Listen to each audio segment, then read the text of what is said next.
has a little monitor right here. And then it just had the camera on it, so you would see exactly what they're taping, but then there was also the time with the seconds right there on the side. I know this is what says now, because I don't want to forget that. And then we're going to even let Eddie know, so hopefully she shows up and we can just have her come downstairs and take on the coordinator. Because they already have everything typed on there.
Good morning.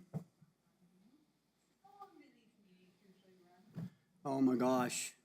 Today is probably not going to be a long one, but we've had them run from till 12 to as much as 5 o'clock. Yeah, today I don't think it's going to be that long.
Sutter Ray? Okay, nice to meet you. And your name? Arasu? Arasu? Okay, nice to meet you. And your name? Morgan, nice to meet you.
Well, thank you.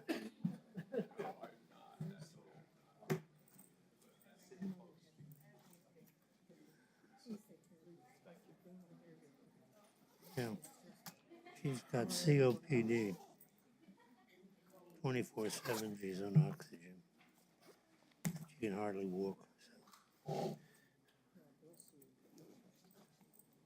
And your name is? Oh, okay.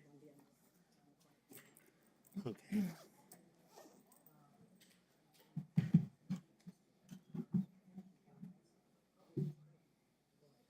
How did you find out about it?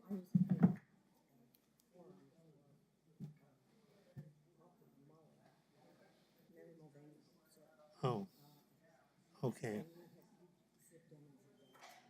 Right.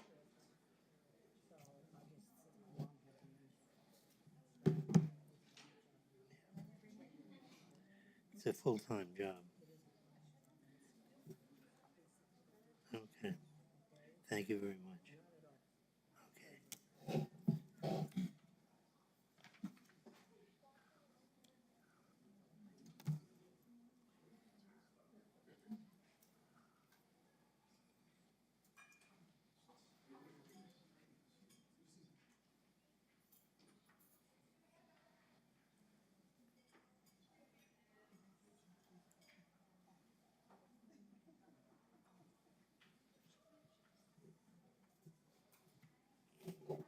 Hi, good morning. How are you? I was told you might want pictures of this agenda.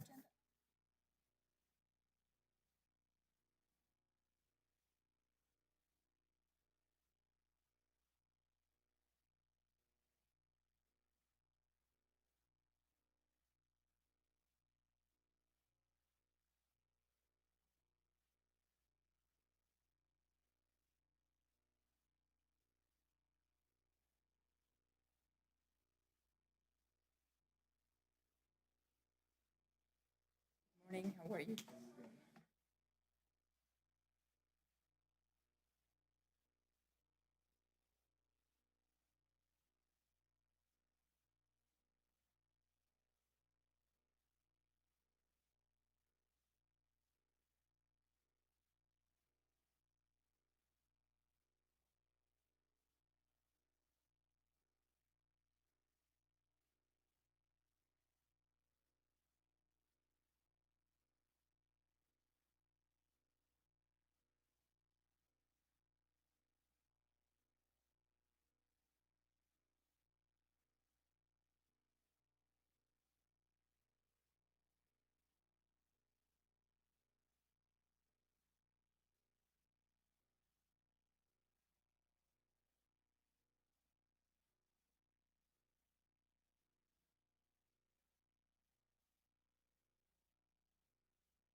It's 9:01 a.m. on September 13th, 2022.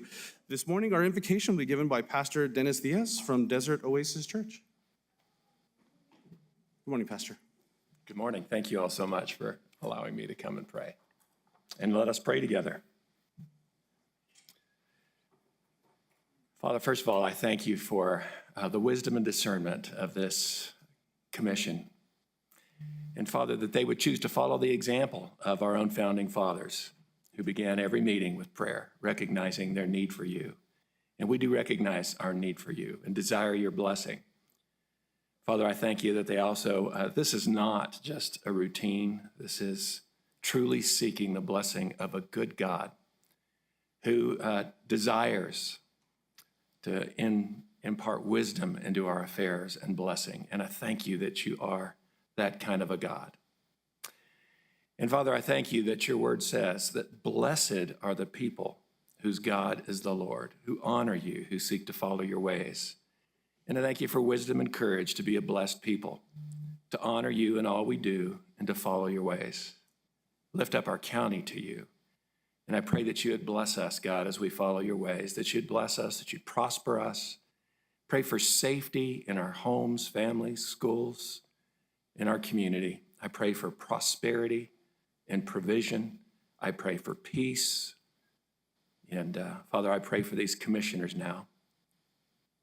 I pray for divine wisdom and discernment. I pray for their families. I pray for protection. I pray for health. And God, I thank you that you are here. We welcome your presence. We welcome your spirit. We welcome the wisdom that only you can give. And thank you again for your blessing. It's in Jesus' name that we pray. Amen. Thank you all so much again. Thank you, Pastor. Yes. All right, if everyone would rise and join me in the Pledge of Allegiance, please. I pledge allegiance to the flag of the United States of America and to the republic for which it stands, one nation, under God, indivisible, with liberty and justice for all. Randy, will you call the roll, please? Commissioner Ellens? Here. Commissioner Reynolds? Here. Commissioner Chaparro? Present. Vice Chair Murillo?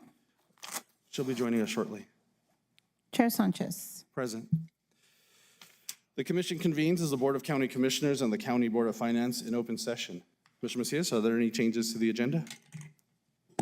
Good morning, Mr. Chairman. There are no changes to the agenda. Very good. Then we'll move on to Pet Showcase. Mr. Macias. Thank you. Again, for those of you that are in the audience, the County Commission takes advantage of every meeting to advocate for the adoption of animals from the Animal Services Center. And these are our animals of the week. We'll start with our cat of the week, whose name is Paintbrush. 4 years old, male. If you're familiar with cat behavior, you'll understand that my shyness is only temporary. Once I get comfortable with new people and surroundings, I'm a sweet, chatty boy who is always rubbing up against you and asking for pets. Just give me time to adjust, and I promise I'll be the greatest feline companion, and that is Paintbrush. Our dog of the week is Devon. Every day is Tongue Out Tuesday for me. I'm such a friendly and happy-go-lucky boy. Can you believe that I've almost been at the Animal Services Center of the Mesilla Valley for the entire year? My forever home is way overdue. If you have room in your heart and home for an excited, curious dog who's eager to please, come on down to the center and meet me. Again, there's Devon is 3 years old, larger dog, male, and there's adoption events for either Devon or Paintbrush or some other animal that an individual would get excited over. There's an adoption event at PetSmart this Saturday from 11 to 2 p.m. and Best Friends National Adoption Weekend is this upcoming weekend as well. So if you've been celebrating the 16 de septiembre this weekend, then just go on over after you've enjoyed yourself and pick up an animal to help you recover from your celebration. Thank you, Mr. Chairman. Thank you, That's Mr. our Macias. Pets of the week. Thank you so much. All right, then we'll move on to employee recognition.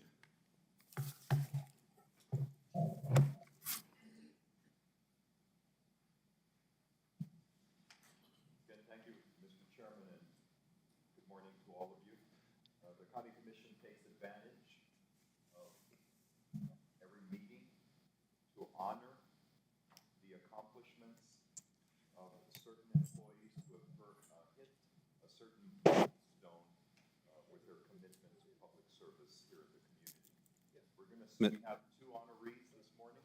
Mr. Macias, is the microphone on? I believe that it is, but I think I'm carrying it.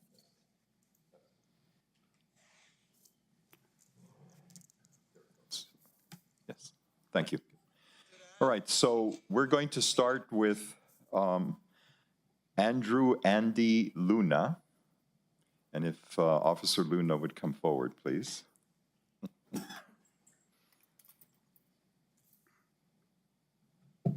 We're here to celebrate Officer Luna's 20-year anniversary with Doña County. Officer Luna joined Doña County on September the 23rd of 2002 as a Doña County Sheriff's Office deputy. However, later he transferred to the county's detention center in 2007. Prior to joining the Sheriff's Department, Officer Luna served honorably in the United States Navy and was a law enforcement officer for 19 years after that. In 2011, he became a background investigator and currently performs all of the background investigation for newly hired staff at the detention center, including contract personnel and volunteers. He also performs background investigations every 5 years on current employees. He's also the National Crime Information Center Terminal Agency Coordinator for his department. Officer Luna is proud that he needs no supervision as he performs his work well and on time and without any reminders.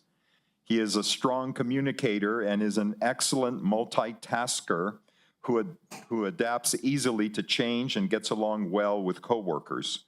While he enjoys his work, he also has his eye towards retirement. Say no. Captain Ben Mendoza says that Officer Luna works really hard and he's also thoroughly enjoys his time off. He loves to go fishing and he loves spending time with his family, especially his 4-year-old grandson. The quote from Captain Ben Mendoza is that, unfortunately, Andy is a huge fan of the Dallas Cowboys. And he's going to have less to be excited about after this last game.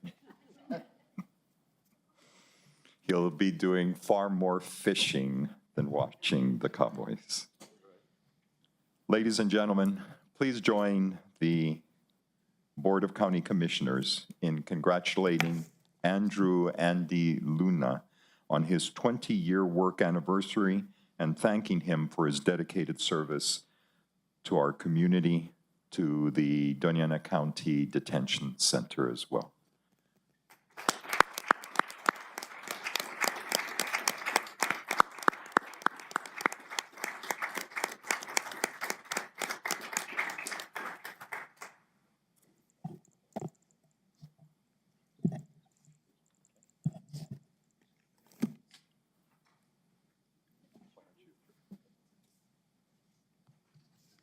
Good morning.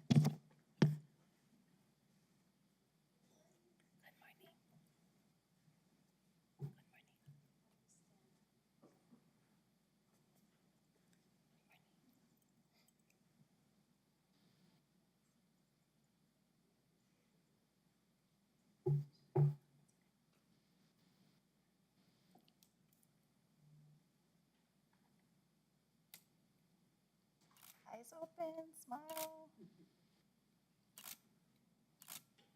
Thank you.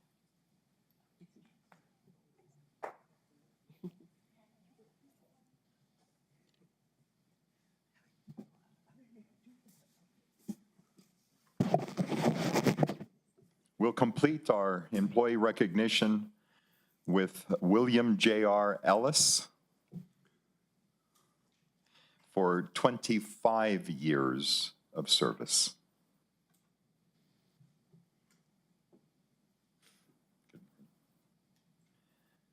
And I have to tell you before I begin that this gentleman has one of the best dispositions of anyone that I've ever encountered. I have never seen him like have an off day or not be very responsive. He's absolutely a pleasure to have individual contact with. So that was probably enough. I don't have to read the rest of it. On September 15th, 1997, it's an important date worldwide as that was the date on which Google.com was registered. It was a memorable day here in Doña Ana County, too, as William J.R. Ellis joined us as a mapper, technician 1 in the assessor's office. He later became a mapping specialist and then a title examiner. He was promoted to the GIS mapping specialist in 2008. In 2017, he transferred to the Community Development Department as a GIS mapper analyst, where he currently works. He's brought a wealth of information from his experience working with the Assessor's Department for the previous 20 years and immediately became a member of the team who shared his knowledge with the planning staff, which helped everyone with their daily work. He quickly learned the process and to manage claims of exemption applications and became the primary point of contact for them, just in time for an upsurge in land divisions. He also took the initiative to expand his knowledge by learning the subdivision process and the ordinance requirements, which he took on in addition to his GIS analyst work to help current planners. He is especially good at working with the public and enjoys going above and beyond to help figure out ways to help to resolve issues constituents may encounter in their land development projects. JR is an outstanding bass player, and he'll be performing for us shortly after this recognition. And he plays with various bands in the area. He's even played harmonica on stage with the legendary harmonica bluesman Charlie Musselwhite at the Silver City Blues Festival. JR is a valued asset to the Community Development Department, as he is a team player who also provides outstanding customer service to members of the public. He's best known for spending more time with customers at the front counter than at his own desk. Well, no wonder we could never find him there at his desk. And his proudest moments happen when he turns a client's frown upside down. His next big goal in life is taking a cross-country trip, the Route 66 tour. When he's not at work, JR loves spending time outdoors. There's never seems to be enough time to use his fifth wheel RV. His biggest hidden talent, of course, is his music and also playing saxophone, along with his harmonica and bass play. He also owns an Ernie Ball Family Reserve Special Edition Music Man bass guitar. Even with his love for music, JR's greatest source of joy is doing things for his beautiful wife and precious family. Ladies and gentlemen, please again join the commission for giving a very special recognition to a very special human being, William J.R. Ellis, for 25 years of service.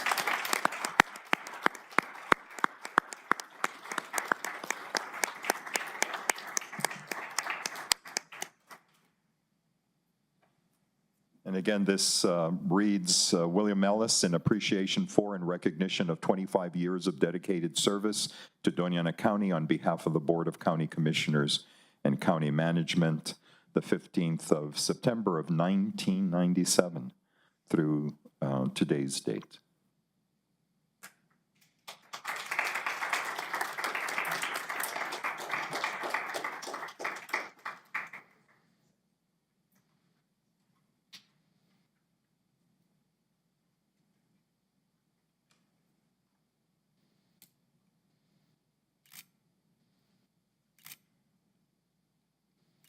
One more. Got it.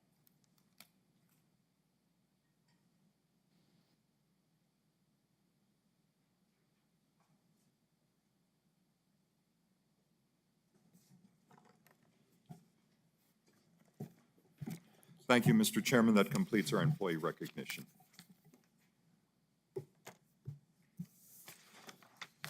Thank you, Mr. Macias.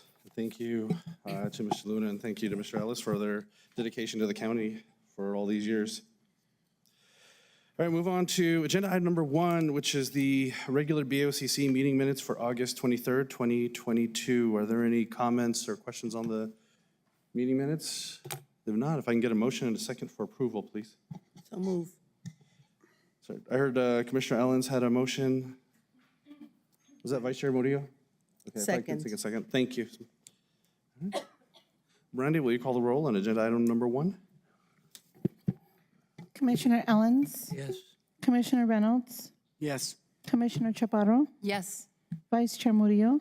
Yes. Chair Sanchez? Yes. Those meeting minutes are approved, 5-0.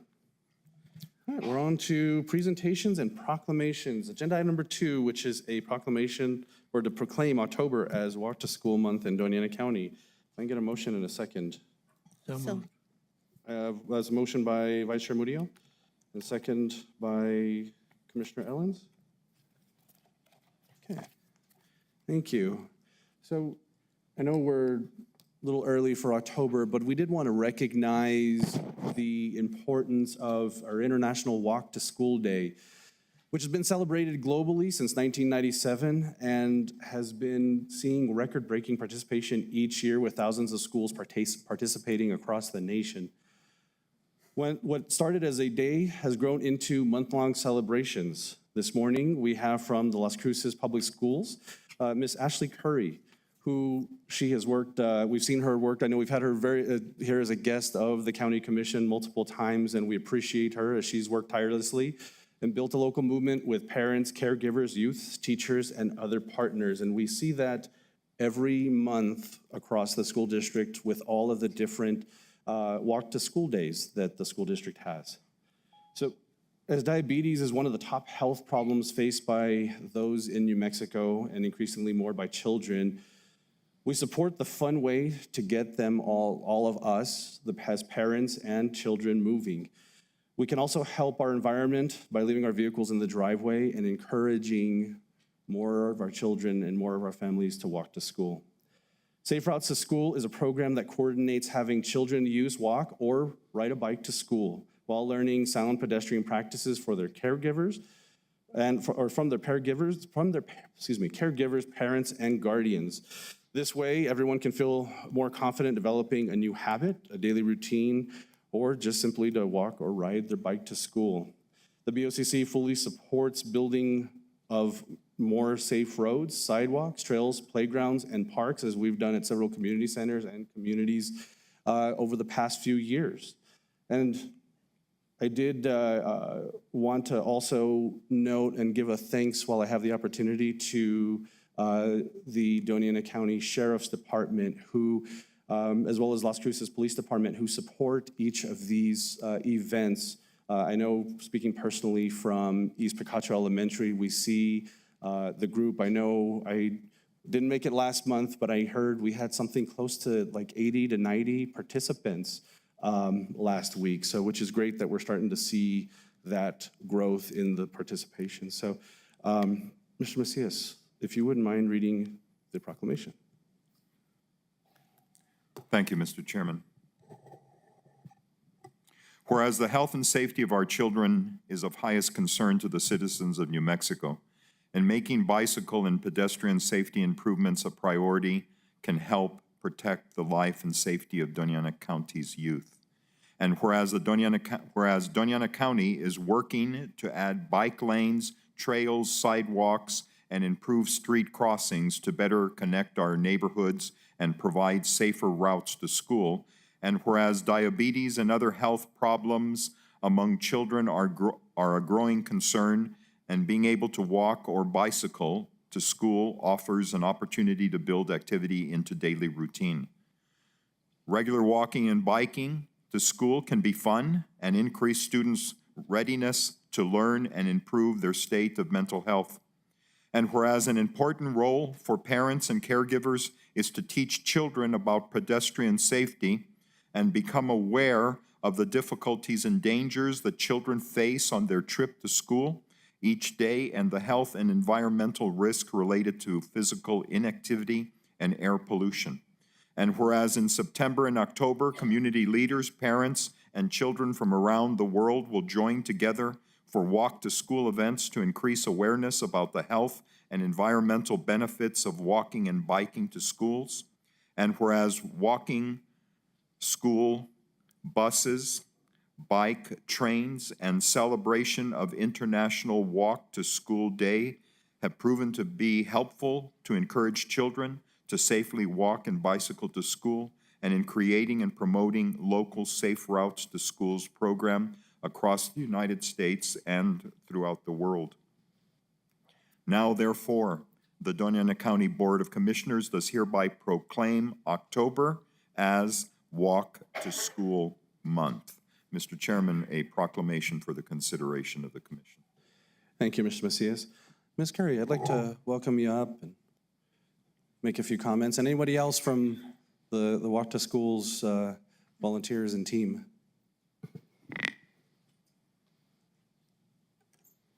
Thank you very much, Mr. Chair, members of the commission, and members of the public.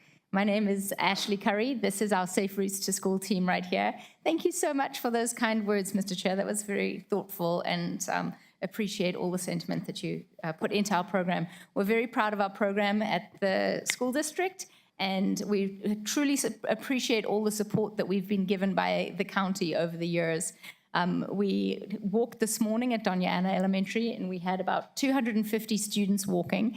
And I just wanted to say thank you so much for the sidewalk that was put in between Elks Drive and Doña Ana Elementary. It's absolutely amazing, and the children were all on it this morning, and it was just so much nicer to be able to keep them safe. So thank you for that. And I also want to thank you for the continued support from our Sheriff's Department in being out there. They make a huge difference and make our community feel much safer to have the support of the Sheriff's Department. So I would like to also extend an invitation to all of you to participate in any of our upcoming events. We have 100% participation from our elementary schools, so all 25 schools in the school district are participating in the event. And as Mr. Sanchez said, we have these events monthly at all of our county schools, and the city schools have these events every single week that school is on. The next event coming up will be Tombar Elementary, which will be this coming Thursday. So that's the corner of Willow Glen and Stony Brook. And so we'll meet there at 7:15, and I would invite any of you to come out for that event. And then the next time that we do a county school will be October 12th. We'll be at East Picacho Elementary. And then we also will be at White Sands October the 14th. So as far as, schools that are not within the city, and again, you're invited, of course, the city schools are also part of the county, so we very much encourage you to participate in those events as well. But I just thank you so very much for your continued support, and we look forward to many more events with you. Thank you. Thank you, Ms. Curry. Appreciate it. And I don't know if you want to introduce your whole team. Oh, I would love to. These are amazing people. This is George Pearson in his high-vis vest, and he has been a bike volunteer with us for many years, probably 10 plus years, and he helps run our biking programs at the school district as a volunteer. This is Diane Navarez, and she's been with the program since 2013, and she is a Safe Routes to School champion. We have Jose Solis, and he has been with us since earlier this spring. And we have Maria Wagner, who started yesterday, but she has been a very, very long time employee of Las Cruces Public Schools. She has more than 20 years experience within transportation. So we're just very lucky to have an amazing and talented team. Thank you. Thank you so much. Are there any other comments or questions from the county commissioners? I'll just say one thing. Commissioner Reynolds? I think it's amazing what you do, keeping your children safe, showing them that they can walk to school, which is, when we were younger, I used to walk 5 miles to school barefoot in the snow, uphill both ways. Uphill. You remember that? Have you heard that before? Yeah.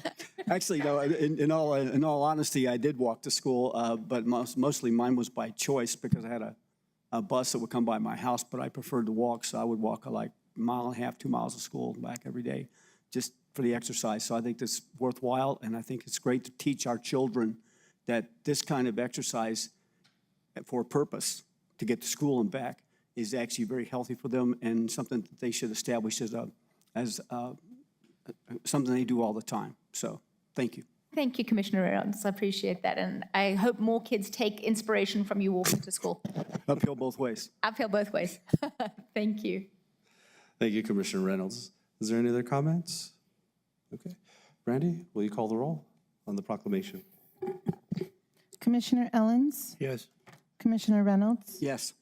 Commissioner Chaparro, Yes. Vice Chair Murillo, Yes. Chair Sanchez. Yes, the proclamation passes 5-0. Thank you. Thank you so much. We appreciate it.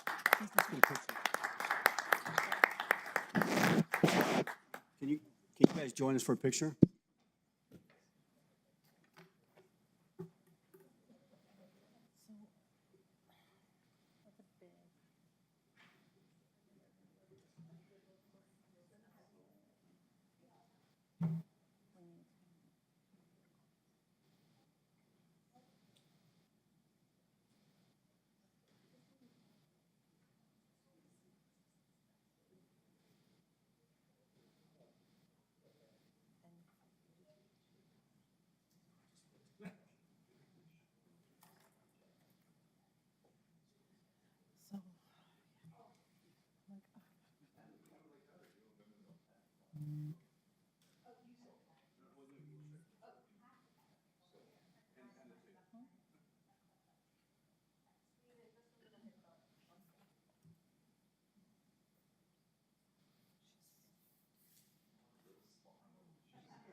Okay, we're on to agenda item number 3. It's a presentation by students from the Las Cruces Academy regarding a high-temperature study. Commissioner Reynolds. Thank you, Mr. Chair. Commissioners, Dr. Vincent Gutschuk, I can't say it correctly. I wasn't looking at it. Sorry. Thank you. Gutschuk. Thank you. Actually reached out to me, and he said he has some wonderful students that have been doing a study on why it's warmer here. Does anybody notice it getting a little warmer here this year in New Mexico and around the state and all the fires and everything? Well, his students from 5th grade to 8th grade who have joined us today actually tried to determine some reasons for that and have offered to present to us their findings from doing a study for the weather here in Las Cruces. And so he asked me, and I said, great, we'd love to have them. And with that, I think we have Arezu, Satara, and Morgan here to say something. So Dr. Gutschuk, I'd like for you to take over, please. Okay.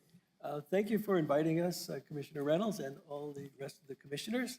If you could just move up further closer. to the Okay. microphone, yeah, so we can hear you. All right. So thank you, commissioners, for inviting us to do this presentation. This grew out of a computer programming class that we have at the Las Cruces Academy, which is a small private nonprofit school. And we have very interesting students, as you will see. This particular class chose to analyze some data from high temperatures on the Jornada experimental range. And with that, I will, There's one student here who was not able to make it. She's now in high school at Las Cruces High, Samantha Brasher. But the rest of them are here. Let me point them out. Okay, Setare, Arazu, and Morgan.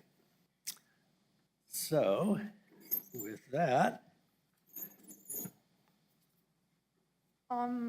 We did this because everyone cares about the weather, including people without air conditioning, older people, farmers, or emergency managers. This was a great challenge for the computer programming group. It took up about half of the classes last year to work on this code since we did it from scratch.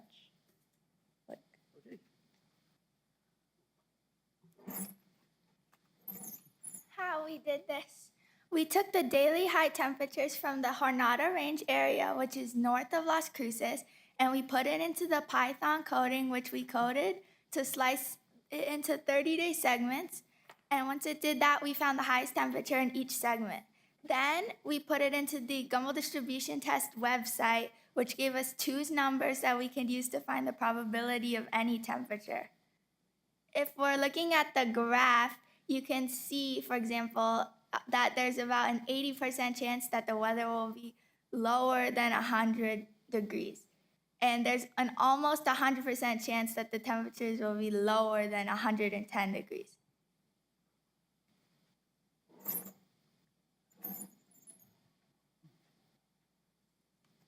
Okay. This is Google Collab. It's a website that we use to type out each line of code in the Python coding language. This particular part of the code is to slice up the 10-year duration into 30-day segments, and we stored it in an electronic data file.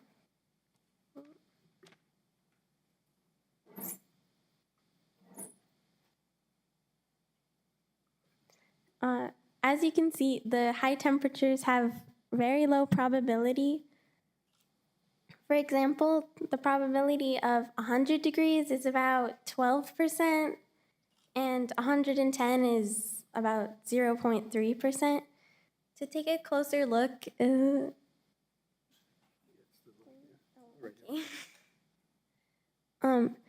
2 numbers at the top are the numbers that Morgan was talking about. As you can see, the 100-degree temperature is about a 12% probability, 106 is 2% probability, and the 109-degree temperature, which is the highest in the 10 years that we recorded, is 0.5%, and you can see about once every 14 years. The 110 is 0.3%, and it's every 25 years.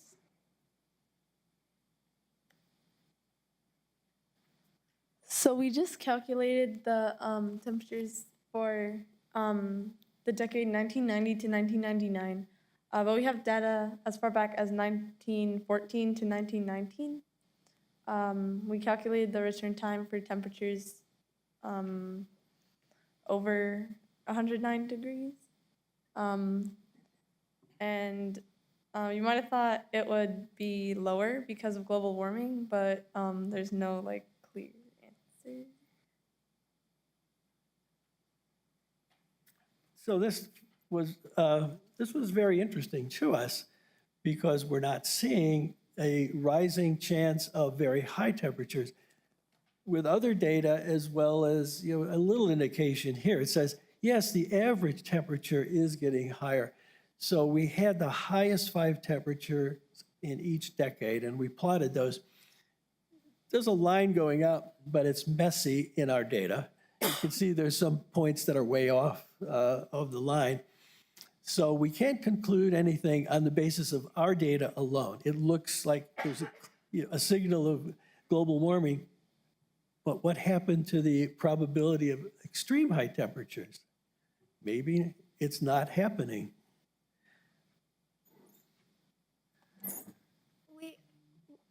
We understand that there are limitations to our studies because thermometers could have been replaced at different times because of storms or other reasons, and other people could have read the thermometers and looked at it differently than us. Also, the statistics of the extremes tell us possibilities, not facts. Thank you for listening, and feel free to ask questions. Okay. Commissioners, any questions, comments? I'm curious, and I don't know whoever wants to answer this. If you were to go back and do this again, I know you said like kind of what you learned through the process. What would you do differently if you were to do this study over again? Okay. Well, we would have to get a talented team like this once again. We had to use Jornada data because it was so readily available. The city data would be even more interesting. There's a heat island effect and so on. Maybe we could pull that out. But we'd have to go do it and see. Any of you want to say anything else, or? No, okay. I think we could probably do more time instead of just doing like 1 decade or something. We could probably do more. Yeah. And then I think Doctor said, you were looking maybe at more data points throughout the city and see how it varies, yeah. Right. Okay. Right. Very good. Morgan's father is in the audience. Good morning. Thank you for coming. Yes, thank you, and let's go.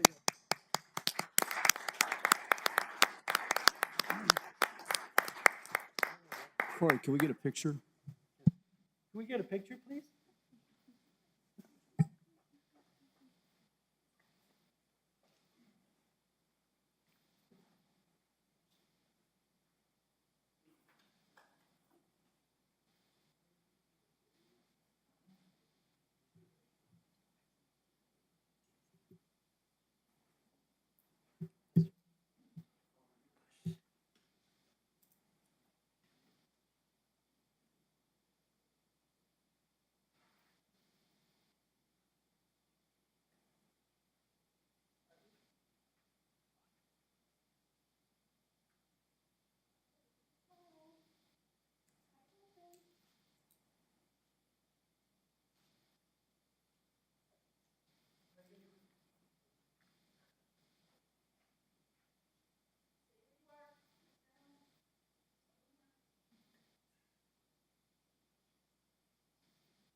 Thank you, Mr. Chair.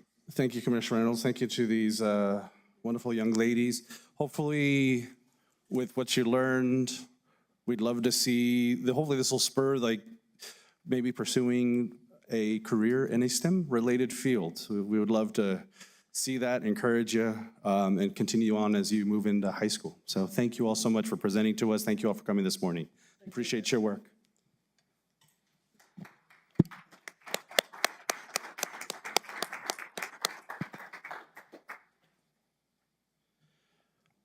All right, so we'll move on to the public input portion of our agenda.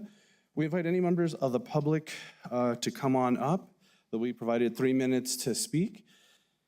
We ask that if you are here to speak on a specific agenda item, that you wait until the agenda item is up for discussion.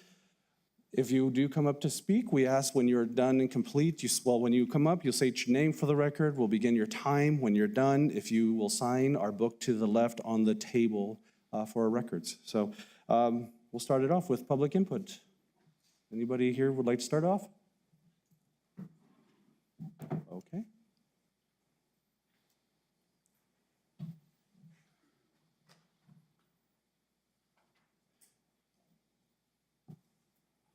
Morning, Mr. Wendler. Good morning. Good morning, Mr. Sanchez.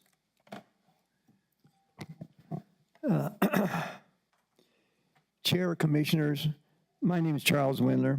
Greetings. The phrase falling on deaf ears has come to light in these chambers in response to sincere presentations at this microphone. Let us examine how these anatomical structural gifts, ears, could be employed. Let us receive the infallible words of our sovereign God through his only begotten Son, Jesus. In his book, the Bible, Basic Instructions Before Leaving Earth, he gives instructions to his last surviving disciple, John, some 2,000 years ago. In Revelation 2:7, it is written, quote, "If you have ears, listen to what the Spirit says to the churches. I will let everyone who wins the victory eat from the life-giving tree in God's wonderful garden." In chapters 2 and 3, this phrase, "if you have ears, listen to what the Spirit says to the churches," is repeated 7 times, addressing 7 different churches established by Apostle Paul. Each account speaks of Jesus' concern for them, an evaluation, you might say, of their strengths and weaknesses. At this point, you might say, "I'm not a church or temple." Well, for those skeptics, let us look in 1 Corinthians chapter 3, verses 16 and 17, where it is written, quote, all of you surely know that you are God's temple and that his Spirit lives in you. Together you are God's holy temple, and God will destroy anyone who destroys his temple. Should we not consider studying these 7 churches or temples for their messages? In 1 John 3:1, it is written, quote, think how much the Father loves us. He loves us so much that he lets us be called his children, as we truly are. But since the people of this world did not know who Christ is, they do not know who we are. We are Christians. We diligently strive to follow, quote, our Father who art in heaven. For us, his words do not fall on deaf ears, and we cannot serve 2 masters. On another matter, September the 17th here, coming up very shortly, is Constitution Day. That's public law, by the way, 105225. Might look at the provisions in that public law to see what it is that we're to do when we're receiving federal funds, as most entities in our communities are. And I will leave a copy of that with County Manager Fernie Macias. Is he out? Anyway, I'll leave it. Thank you very much for listening. Appreciate it. May God bless you. Thank you. And don't forget to sign our book here on the left, Mr. Wendler. If you wouldn't mind. Yeah, no worries. Thank you so much. Okay, is there any other public input?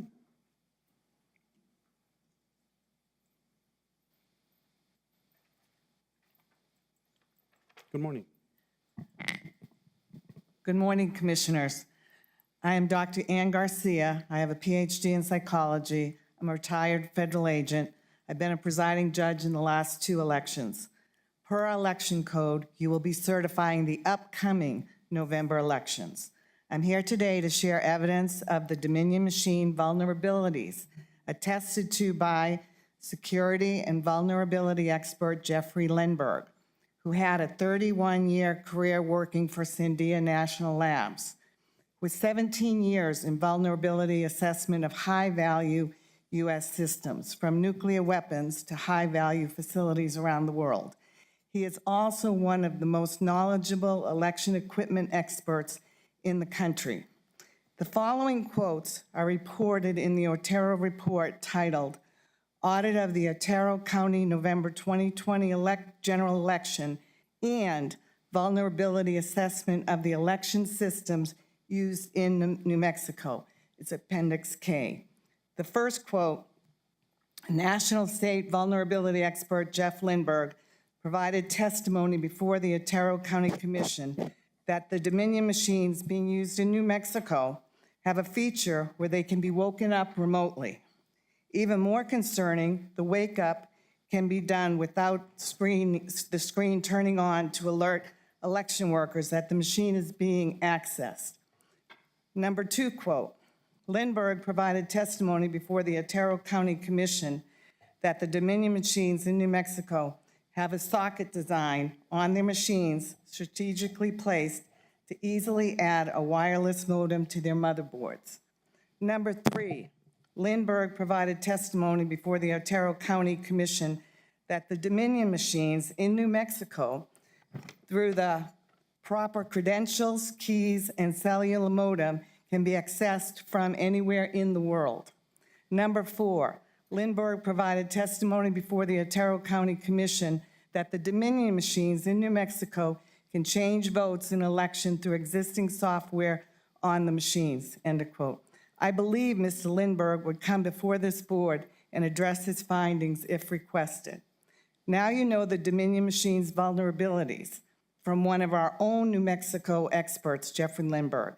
You have an obligation to the people of Donna Ana County, your constituents, to look into these vulnerabilities before certifying our next election. If our machines have any vulnerabilities, we should immediately go to paper ballots and get rid of these machines. Thank you. Thank you, ma'am. If you wouldn't mind also, Dr. Garcia, if you wouldn't mind signing our book. Mr. Chairman, I have a question. Commissioner Owens? When she's finished.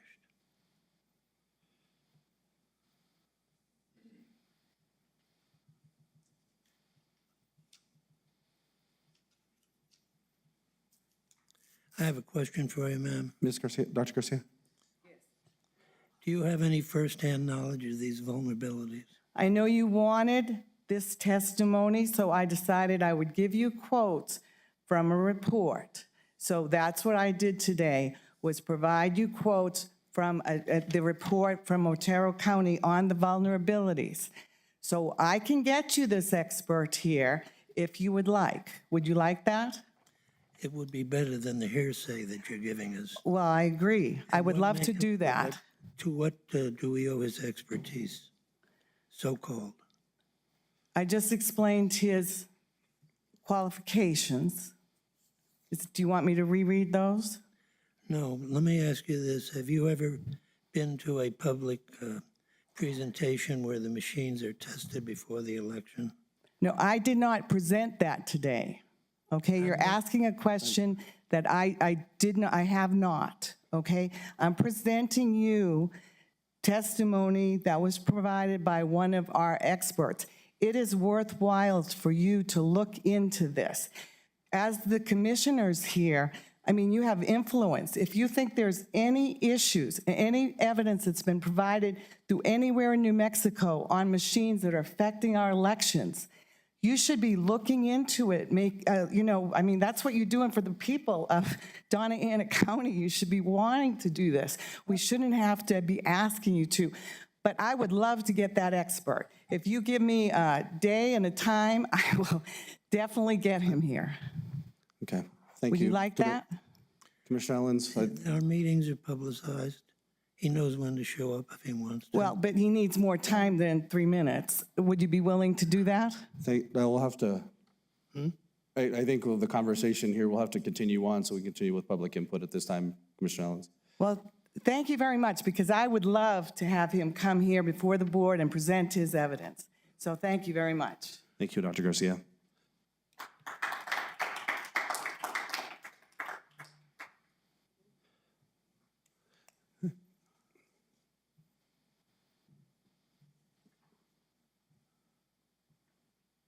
Good morning. Good morning. My name is Dr. Jody Kincaid. I'm a retired veterinarian and naturopathic physician. I would like to offer for your consideration, before I get into comments, the 68th verse of the Tao Te Ching. A good soldier is not violent. A good fighter is not angry. Good winners do not contend. Good employers serve their workers. The best leader follows the will of the people. All of them embody the virtue of cooperation. This is called the virtue of non-contending. This is called employing the power of others. This, since ancient times, has been known as the ultimate unity with heaven. We live in times of unprecedented divisiveness and misinformation, if you want to put it that way. The speaker before me referred to red flags that have been presented all across the nation, not just here in Doña Ana, not just in Otero, about our election procedures. Our president has said that people that question the election are the equivalent of domestic terrorists. Our Secretary of State has made the same statement in fundraising outreach to the Democratic Party. It is your responsibility as county commissioners, as a county clerk, to cooperate with the will of the people and to deliver to them a free and fair election. If you guys do not have the integrity to look at all of these red flags and see when an election needs to be questioned, I mean, let's look at the Dominion machines. They haven't been certified since 2017. The poll books haven't been certified since 2011.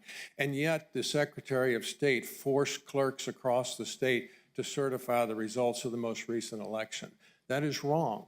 And it is your responsibility as a council with integrity to stand up for the people you represent and do something about this. At least until you can get the system certified and working properly, we need to go back to paper ballots, we need to get rid of the drop boxes, and we need to get the election to be more accountable on every level. Thank you very much.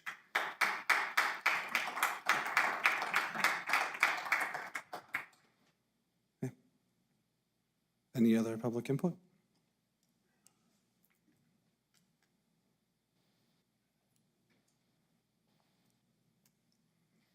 morning. My name is Joan Shearer, resident of Las Cruces. On the subject of election integrity and these Dominion voting machines and certification, I was on the DAC website for the Elections Board recently and noticed that they have a rumor versus fact section. And it says, the voting machines are not certified.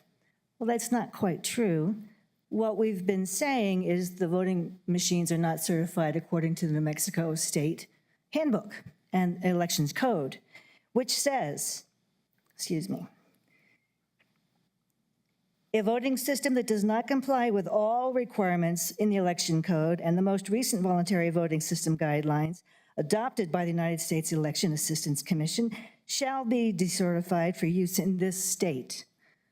So what we're saying is we know that the voluntary voting systems guideline 2.0 has not been certified and according to our state rules has not been used for certification on our machines.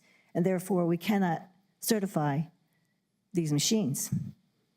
That's the point. So you can't certify. Thank you.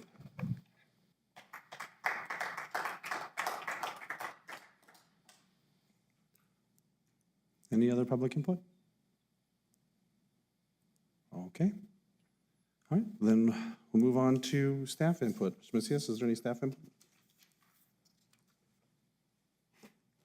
Mr. Chairman, I do not believe so. Okay. Then we'll move on to county elected officials input.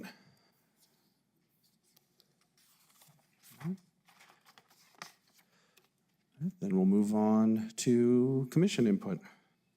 Any input from the commissioners?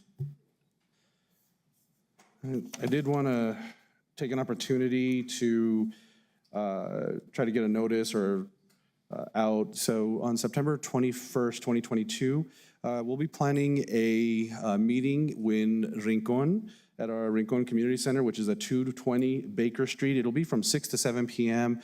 I ask that if there's anyone in the public that's listening to this or knows anybody in Rincon, please join us. Again, that's Wednesday, September 21st. That's next Wednesday from 6 to 7 p.m. in Rincon. So appreciate everybody's participation if they're able to join us out there. All right. All right, then we'll move on to our consent agenda items. Agenda items number 4 through 16. Are there any agenda items on the consent agenda that commissioners would like to pull for separate consideration? Mr. Chair. Commissioner Reynolds? Yes, I think item 16 I'd like to pull for separate consideration simply because there's a lot of work went into it, and I think we should review some of that before we go approve it. That's all. Well, I believe it's for publication only, so is there? I just think that we should at least look at some of the recommended changes for the public's benefit.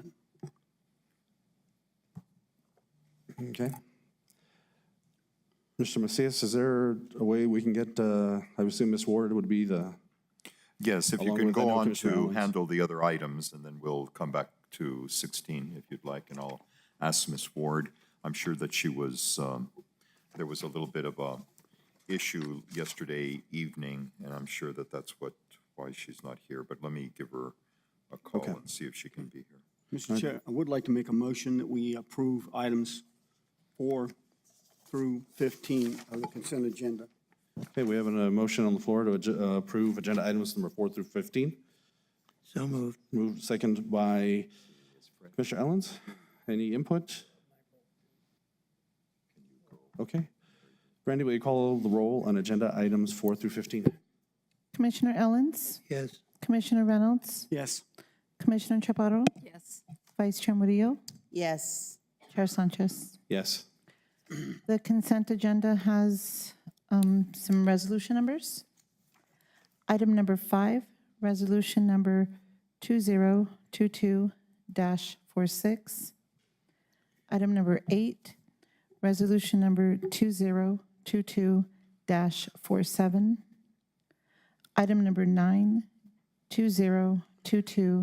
2022-48. Item number 10, 2022-49, and 2022-50.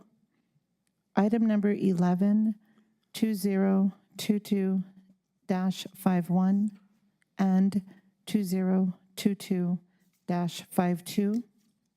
Item number 15, 2022-53.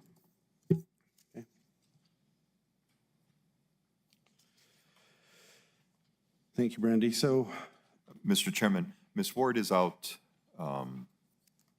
ill today, but Mr. Gooden will review the proposed changes. okay. So we're on agenda item number 16, which is the publication of title and general summary of an ordinance to amend the Doña Ana County Code, Chapter 134, Animals, commonly known as the Doña Ana County Animal Control Ordinance. Mr. Gooden. Mr. Chair, I sat down, Mr. Kennon and I sat down with Ms. Ward last week or the week before and went over some of these changes. So I have some familiarity. Some of the specifics might be a little bit outside of where I'm up to speed on, but the first major change that was done would be to Section 134-4 that required the pet licensure. Currently, the statute or ordinance requires that in order to have a pet in the unincorporated areas of Doña Ana County, you have to obtain a license from the county. And I say from the county, but it's actually the licensing is done through the Animal Services Center. And then whatever fees were generated from that, they would keep as part of their operations. I think what has been learned from both the city and the county, because the city had a similar requirement as well that the shelter would administer, that really it wasn't providing the benefit that was anticipated back when this was first put into place. So and I believe this had gone through discussion with the Animal Services Center as well, that to eliminate the licensing requirement. Now, there still is a requirement for making sure you have pet owner identification and microchipping. So that still requires that a person that owns a pet has to have the pet microchipped. And that's can be done either through the Animal Services Center or it can be done through their vet.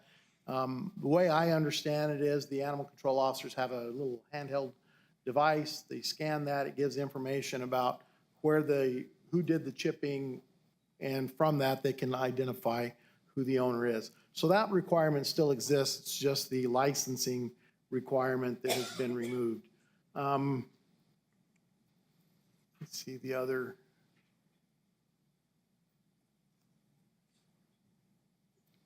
The other areas of change where we've added in is there are certain acts that are defined in the New Mexico statutes that deal with dogs killing or injuring livestock, but that's under state statute. And so our animal control officers, not being certified officers, are not able to enforce those on their own. So it requires then that certified law enforcement become involved in being able to do that, to certify them. So what we've done is we basically incorporated that same statute into our ordinance, which gives more flexibility in being able to enforce those particular what would be considered criminal acts. So our animal control officers can actually file a criminal complaint, citation, and go forward with the prosecution if deemed appropriate. The one thing that... I'm sorry. Mr. Reynolds? I'm sorry, Mr. Chair, thank you. I didn't mean to interrupt. I think you're talking about 134-6.1. Is that where, okay? Correct. Correct? Yeah, okay. Now this, so now they have the authority that they didn't have before to actually act on the state statute. This gives them that authority. Well, what it does is it makes it a county ordinance. So we have a county ordinance that has basically the same language as the state statute. So it could be filed under either or. Okay. So if in a particular case, a sheriff's deputy could come in because they're authorized, or a state police officer even could file a charge under the state statute. But the animal control officers were not able to do that. So this gives them the ability to file it. Now, the difference is, under state statute, it's considered a petty misdemeanor or misdemeanor depending on the particular act. And so if it's a petty misdemeanor, the maximum penalty would be a jail term of up to 6 months and a fine of $500. If it's a misdemeanor, it's 364 days potential incarceration and a fine of $1,000. Under the county ordinance, the maximum penalty is less. It'd be 90 days and fine $300.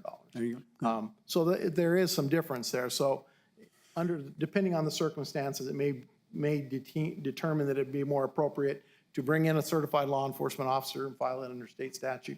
But this gives you some more flexibility and some more ability for the animal control officers to act. The next section that I'm seeing here is 134.7, dealing with abandoned animals. Yeah. We've added a section in there dealing with TNR, or the trap, neuter, and return of feral cats. So it does, under the way our statute's currently written, if somebody went to a cat colony and collected the cats, took them in, had them spayed or neutered, it would prohibit them from releasing them back out because it'd be being abandoned or released. So this gives some more flexibility within that ability to do that. And then also has some restrictions on where the animals could be released. So they can't be certain distance from the river and certain other areas. And then does have some limitations too. If the same cat were to be picked up multiple times, then it would prohibit its being released again. The next one is 138-8.1, proposed new language. Again, similar to the one we just got through talking about. This also would prohibit by county ordinance dog fighting or cockfighting, which is already prohibited by state statute. This just, again, gives a little bit more of that ability of the animal control officers to file charges related to it as well, instead of having to drag in certified law enforcement. That option still does exist. In any of these, just keep in mind that the Sheriff's Department has the authority to enforce both state statute and the county ordinances. So they could file it under county ordinance if they felt appropriate as well. But it also then gives the ability for the animal control officers, which they would not otherwise have. And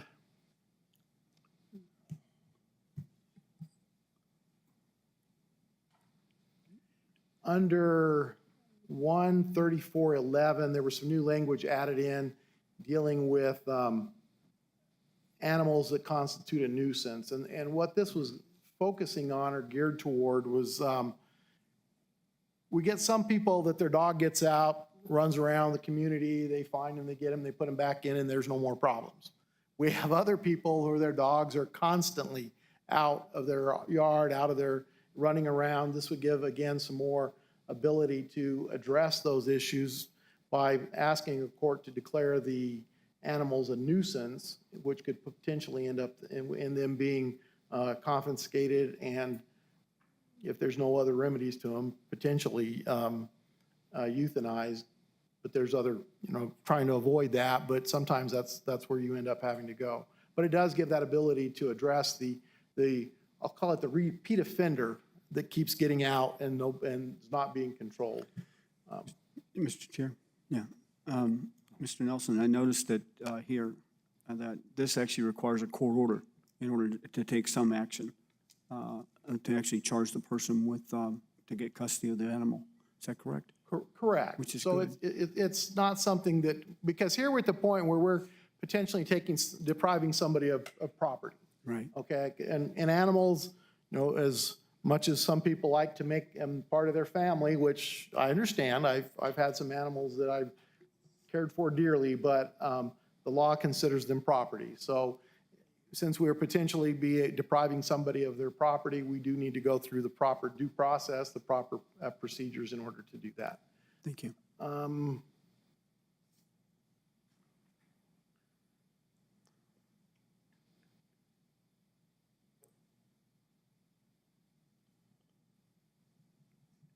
We've on 134-18, we've added a section in that I don't know that it really adds a whole lot to it because the officers are already doing this. This deals with dangerous or potentially dangerous animals. There's provision under state statute to seize a dog and ask the court to declare it a dangerous or potentially dangerous animal. That's if it's dangerous, if it causes injury to a person, potentially dangerous if it has the potential to do so. I've actually assisted the animal control officers at least twice in magistrate court in asking that the court find animals dangerous. If an animal is found dangerous, then there are several options that can be done.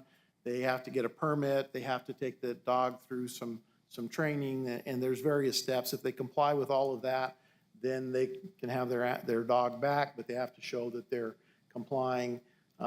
If the dog is considered or found to be potentially dangerous, but not dangerous after, I don't remember the time period, it's either 1 year or 3 years. I know that's a big span, but there is a time period that if there's no other issues with that dog during that period of time, the potentially dangerous designation can be removed from it. So this is just adding to make some clarifications that already exist in state statute.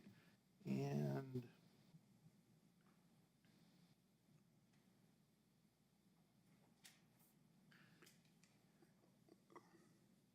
there's one provision under Reclamation 134-25 deals with if an animal has been relinquished on prohibiting the Animal Services Center from trying to, or sending that animal back to where it came from.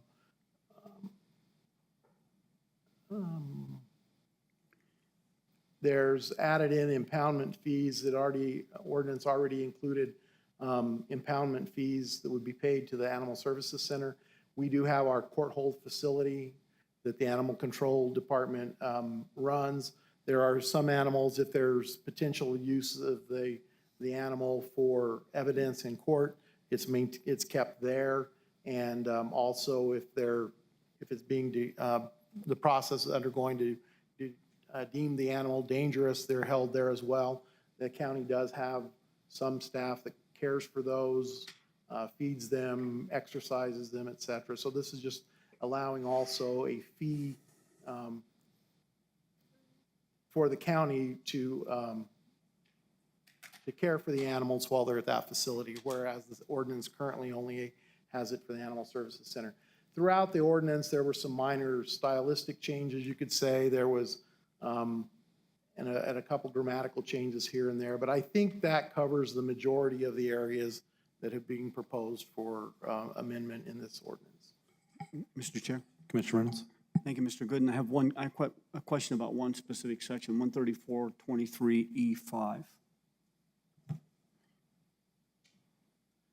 134.23E5. 23.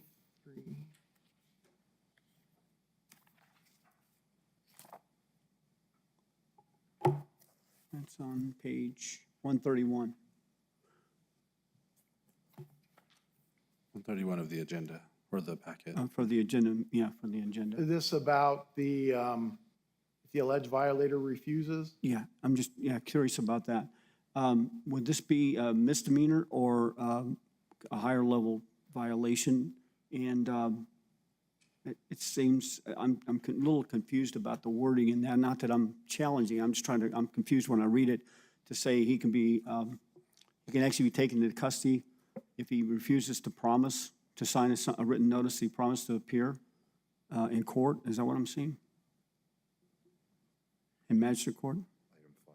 Anytime when a person refuses, and that's like if you're traffic tickets, okay? Let's say you're stopped by the state police and they come up to you and they say you're speeding and you're given the option to either sign the ticket saying that you will pay it or that you will appear in court. If you refuse to sign saying you will appear in court, you can be taken into custody, taken to the judge to be dealt with. And this is the same thing here. Now, it does require that it be a certified law enforcement officer do that. And so we found in here, we struck the words sheriff's deputy because sheriff's deputies are certified law enforcement, so it's redundant. So that still does exist. If you're given if you refuse to promise to appear, that always exists, that you could be taken immediately to a magistrate. I don't know how often that would ever happen. So it's there. And the other part of this section was just some cleanup to adding citation or criminal complaint. So, and a citation technically is a criminal complaint. It's just a little bit different format, but it still contains all the same data that a criminal complaint would contain. So it's basically the same thing. So we really haven't changed that. That still exists, or that already existed. We just struck out sheriff's deputy because they are certified law enforcement. The other portion of that, I mean, it's more of a cleanup than anything else. Thank you, Mr. Gooden. Thank you, Mr. Chair. Thank you, Commissioner Reynolds. Are there any other questions for Mr. Gooden? Okay. Mr. Chair, Commissioner Reynolds? I'd like to make a motion that we approve item 16, a proclamation, and a proclamation of title and general summary of an ordinance to amend the Doñana County Code, Chapter 134, Animals, commonly known as Doñana County Animal Control Ordinance. Okay, I have a motion for approval of agenda item 16. Is there a second? Seconded by Commissioner Ellens. Okay. Any public input? All right. Brandy, will you call the roll on agenda item 16? Commissioner Ellens? Yes. Commissioner Reynolds? Yes. Commissioner Chaparro? Yes. Vice Chair Murillo? Yes. Chair Sanchez? Yes. Good. Agenda item 16 is approved. Good. We're on to agenda item 17, which is correspondence. Brandy, is there any correspondence? Yes. We have the family of Mr. Aziz versus Doñana County, Enterprise versus Doñana County, Anthony M. Granite versus Doñana County, and Pauline Antillon versus Doñana County. All right, thank you very much. All right, we've reached the end of our agenda, so if there are no objections, we'll call this meeting adjourned at 10:15 a.m. Thank you, everybody, for coming.